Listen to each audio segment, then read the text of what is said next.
कलयुग का भयंकर रूप। कलयुग में धरती पर अन्य युगों से ज्यादा अधर्म और पाप बढ़ता जाएगा। कलयुग में मनुष्य अपने कर्मों का फल भोगते हुए और बेमौसम बारिश, आंधी, तूफान, जल संकट का सामना करेंगे। हिंदू शास्त्रों के अनुसार अब तक 3 युग, सतयुग, त्रेता युग और द्वापर युग बीत चुके हैं। जो आज चल रहा है वह कलयुग है। पुराणों के अनुसार कलयुग के साथ ही दुनिया समाप्त हो जाएगी। कलयुग में धरती पर आने युगों से ज्यादा अधर्म और पाप बढ़ता जाएगा। शास्त्रों में बताया गया है कि भविष्य में धरती पर कलयुग इससे भी ज्यादा भयंकर होगा। तो आइए जानते हैं श्री कृष्ण ने महाभारत में कलयुग के बारे में क्या क्या उपदेश दिए हैं। वह 5 सत्य जो श्री कृष्ण ने पांडवों को बताया, महाभारत के समय की बात है। 5 पांडवों ने भगवान श्री कृष्ण से कलयुग के बारे में चर्चा की और कलयुग के बारे में विस्तार से पूछा और जानने की इच्छा जाहिर की कि कलयुग में मनुष्य कैसा होगा, उसके व्यवहार कैसे होंगे और उसे मोक्ष कैसे प्राप्त होगा। इन्हीं प्रश्नों का उत्तर देने के लिए भगवान श्री कृष्ण कहते हैं, तुम 5 भाई वन में जाओ और जो भी दिखे वह आकर मुझे बताओ, मैं तुम्हें उसका प्रभाव बताऊंगा। 5 भाई वन में गए। युधिष्ठिर महाराज ने देखा कि किसी हाथी की 2 सुंड है। यह देखकर आश्चर्य का पाल न रहा। अर्जुन दूसरी दिशा में गए। वहां उन्होंने देखा कि कोई पक्षी है, उसके पंखों पर वेद की दिशाएं लिखी हुई हैं, पर वह पश्चिम मुर्दे का मांस खा रहा है। यह भी आश्चर्य है। भीम ने तीसरा आश्चर्य देखा कि गाय अपने बछड़े को इतना चाटती है, बछड़ा लहूलुहान हो जाता है। सहदेव ने चौथा आश्चर्य देखा कि 6-7 कुआं हैं और आसपास के कुओं में पानी है, किंतु बीच का कुआं खाली है। बीच का कुआं गहरा है, फिर भी पानी नहीं है। 5वें भाई नकुल ने भी एक अद्भुत आश्चर्य देखा कि एक पहाड़ के ऊपर से एक बड़ी सिला लुढ़कते लुढ़कते आती है और कितने ही वृक्षों से टकराई, पर उन वृक्षों के तने उसे रोक न सके कि इतनी ही अन्य सेनाओं के साथ टकराई, पर वह Y6 रुक न सकी।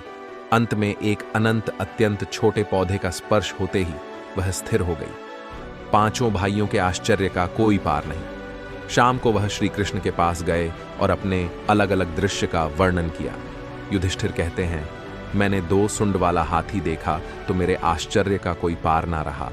तब श्री कृष्ण कहते हैं, कल युग में ऐसे लोगों का राज होगा जो दोनों ओर से शोषण करेंगे, बोलेंगे कुछ और, करेंगे कुछ और।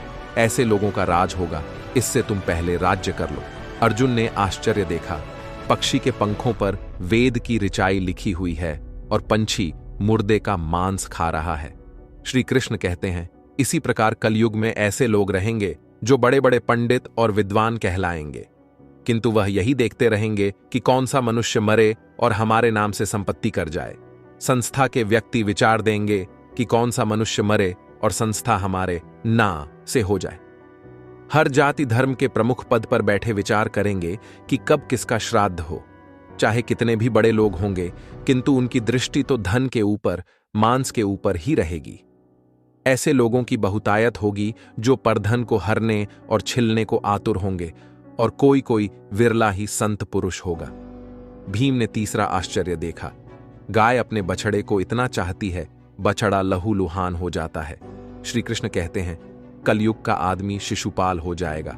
बालकों के लिए इतनी ममता करेगा कि उन्हें अपने विकास का अवसर ही नहीं मिलेगा।